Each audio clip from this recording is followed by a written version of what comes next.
Legends League has never been more difficult than it is at Town Hall 15, and that's why it's more important than ever to be using an OP army. And in this video, we're going to discuss the top 5 armies in Legends League, and hopefully by the end of it, we can all agree which army is number 1. At number 5, we have Queen Charge Lalo, one of the most favored attack strategies, particularly in the pro community. And why is this? Well, with Queen Charge Lalo, you have a lot of control with the army and it's extremely inflexible. What do I mean by that? Well, you can kind of control how the attack goes. When you put down your queen, you kind of know exactly where you want it to go. You know exactly what you need to do. It's a much easier to control for players who like those high control armies, unlike, say, Edrags, where it's a bit random what can happen. However, one of the weaknesses of Queen Charge Lalo is it's extremely difficult to do at Town Hall 15 because of defenses like the monolith you see here. Look at the amount of damage it can put on our queen. It is the only defense hitting our queen, and still I have to pop a rage spell here. So the monolith in particular, but just generally, there is so much single point damage at Town Hall 15, and particularly in conjunction with the rage towers, which is the most common spell tower in high legends, can make queen charging extremely difficult. As you can tell here, we have finally gotten through, but this base has 2 poison towers, which is really good. Poison tower is the best spell tower to run into with this army, because yes, it does slow down the queen and it can do damage to the healers, but much better that than a rage tower or an invis tower, as you can tell, dealing with the town hall here. Now, most people, I'm going to pause this quickly, most people when they do this army, they'll often use a stone slammer or a flame flinger. But in this attack, you're actually going to see me use the battle drill. I just like the battle drill when you're doing a ground hero push like you see from me on the right hand side. But generally, you're going to see people use the flame flinger with this army to clear out a corner of the base. Extremely effective at doing that, but just using the battle drill on this one. We're going to have the Lalo come in from the top. So essentially, you're going to queen charge to get down a huge portion of the base, and then use your king and RC generally together to clear out another portion of the base, and then you just Lalo what's left. Make sure you get as many balloons as possible in that warden ability and a headhunter all 2. And essentially, you're just going to hope that's enough to run over the back end of the base. As you can tell, I've still got my queen ability here. We've still got a freeze and an invis, and that should be enough to take down the base. Loons coming across, and we've just got way too many of them up at this stage. Now, with this army, you want to have 4 siege machines available, because some of the time you're going to use the flame flinger, some of the time you're going to use a blimp, some of the time you're going to use a stone slammer, and some of the time I'm going to use a drill. Some people bring a log launcher with it. It is completely up to you, but one thing's for sure, this army is extremely strong.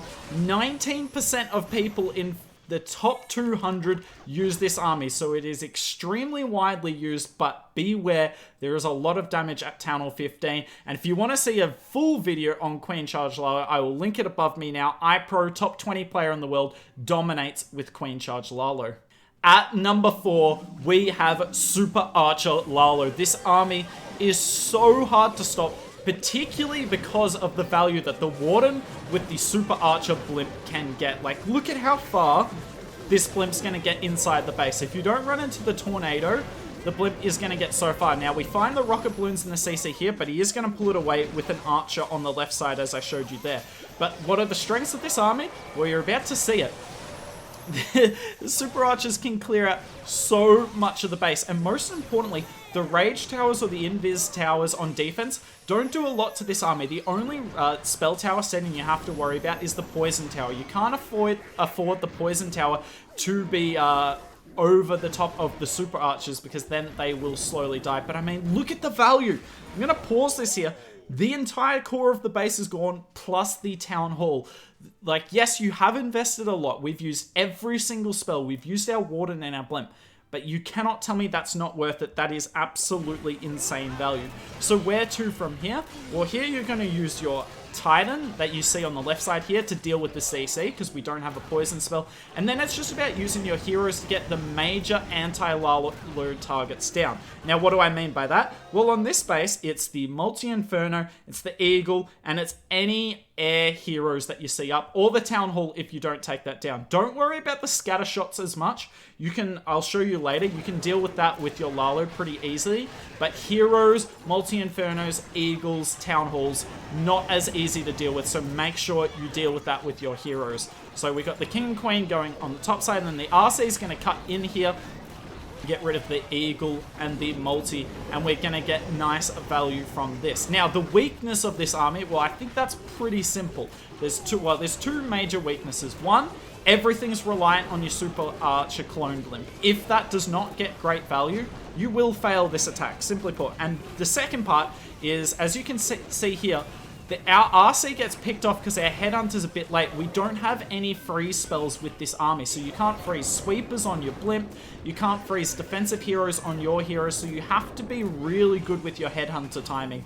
Unfortunately, Sarwan wasn't great there, but I mean, yes, those are pretty big weaknesses, but the strength of this army being the Super Archer Blimp is just so strong. It's quite unbelievable how much value the Super Archer clone can get on the right base. Now, as you can tell there, we bring an Ice Hound with this army, and I really like that because it gives us like an extra freeze spell. Now, obviously, you can't place it where you want to, but it does give you that extra freeze ability that you may need. Now, in terms of the scatter, look at this. He is sending wounds from every different direction here, Sarwan, and essentially, the scatter can't shoot them all at once. A multi-inferno can shoot 5 at a time in different directions, but the scatter can only shoot one direction, and we slowly overwhelm it. Now, only 9.5% of the top 200 in February use this army, but I think this army is stronger than Queen Charge Lalo. It is so hard to stop on the right base, and if you want to see more Super Archer Lalo content, I will link it above me now. The top 5 player in the world, Sarwan, here, crushes bases with the army. At number 3, we have Zap Titans, the best Smash army in the game.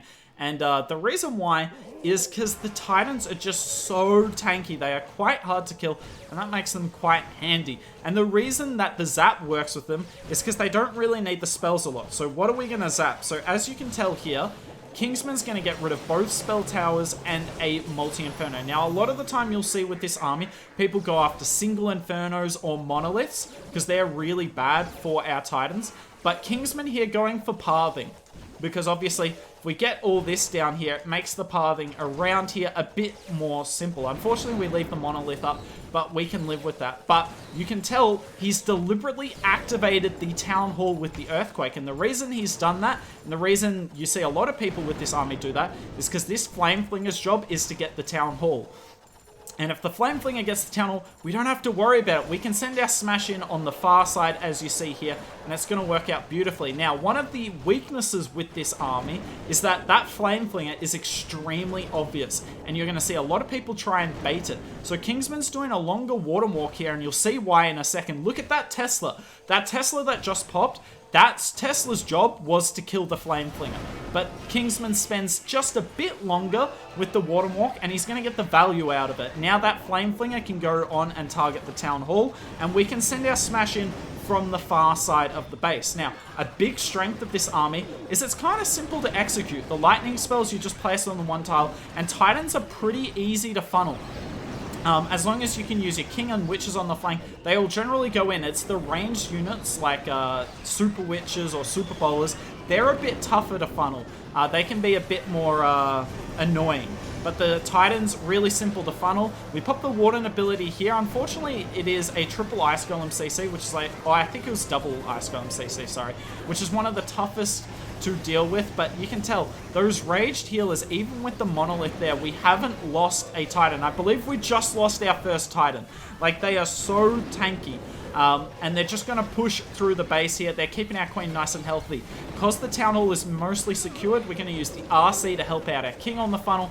And the Titans are just going to keep gutting out the core of the base. Healers aren't on them anymore, but they are still alive. They are so ridiculously tanky. Now, obviously a problem with them, they don't do a lot of damage, so they don't beat through walls quickly, and time is an issue with this army. But if you do a quick enough water walk and you push them through the base and use good jump spells and good wall breaks, you will be fine. Sneaky Gobs outside of the Flame Flinger take down the Town Hall. RC ability goes up, and this base has been crushed. Now, In February, 17% of the top 200 used this army. So quite a few people used it, which means a lot of bases are catching up, unfortunately. The baits, in terms of the Town Hall Flameflingers, are getting better and better. But if you do what Kingsman does here and just invest in the Warden Walk and make sure the Flameflinger gets the Town Hall, you will get the returns on the back end. And if you want to see more attacks from Kingsman, I'll link it above me here. You can see him crushing a lot of bases inside the top 200. At number 2, we have Edragons, but it's not really the Edragons you're used to.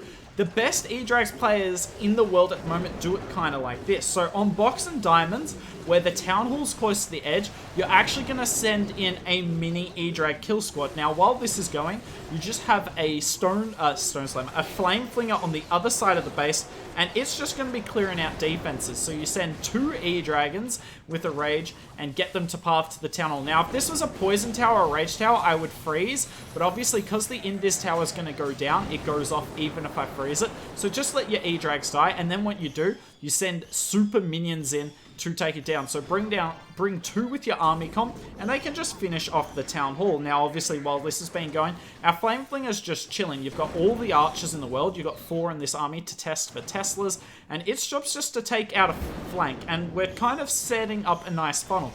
Now, both sweepers are facing in the middle on this, so we're going to come from the back end. If they're both facing the back end, then you come into the scatter. Pretty simple. Then Edrags from the back end, heroes to funnel the top side, and watch these Edrags. It's just perfect funneling. We get everything in the Warden ability. Look at that.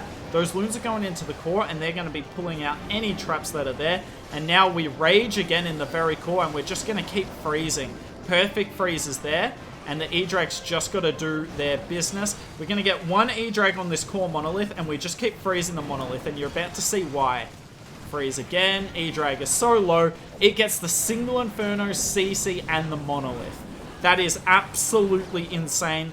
And the troops just going around. Our heroes are chilling on the top side. There's no CC to pull, so they are fine. Our Flame Flinger's still chilling on the bottom, and this is absolutely wrecked. And do you know what's the great thing about this hit? I'm not very good with Edrags at all. I'm kind of terrible with them. So, if I can triple with it like this and swag 2 free spells, I know you guys can as well. But the Flame Fling is actually only just open.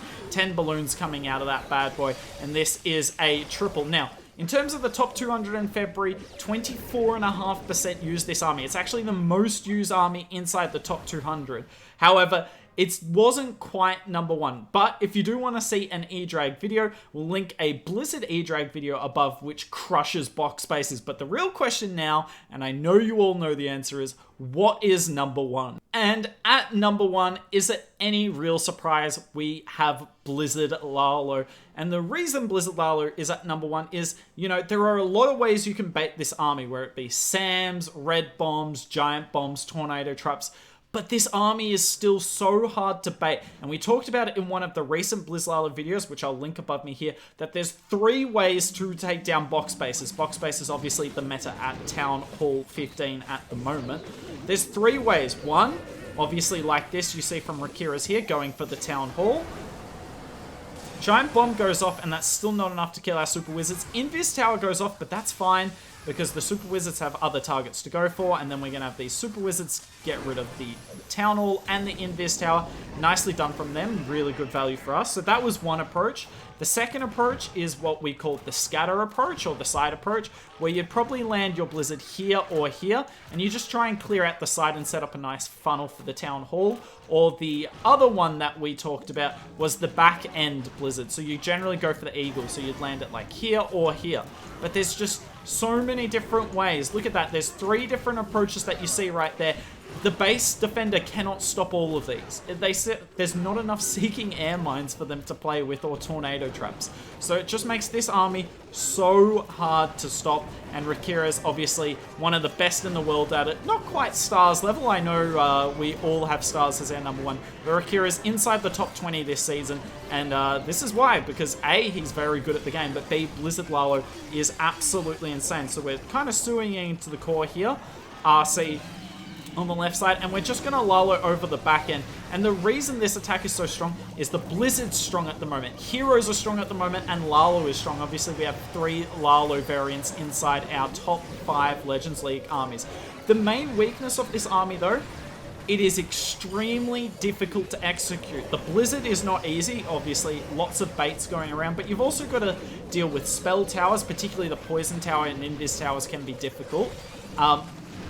And the Sui can be difficult. Funneling your king is not as easy as it sounds. I still struggle with that to this day. And obviously Lalo is extremely difficult. So you need to be adept at all three of those phases of the attack per se to execute this army. So it is extremely difficult. It's not the sort of thing you can learn overnight. This will take months upon months. But if you put in the grind, you will get a return because it is the best army in the game. We've got plenty of videos on the channel of Blizzard Lalo. I will link a few of them above me here. One of them being Jesus when he got banned and his final attacks. But yeah, that is it for the top 5 Legends League armies. What did you think? Did we get the list right? Do you think that there's some armies that should have been in that weren't, or would you just change the order? In fact, in the comments right now, let me know your exact top 5, and I'm going to look at every comment, and we can have a nice discussion, because I'm curious to see what you think, to see if I got it right today. But that's it for this video. I hope you guys enjoyed it. If you did, like, comment, and subscribe, and hopefully I'll see you soon.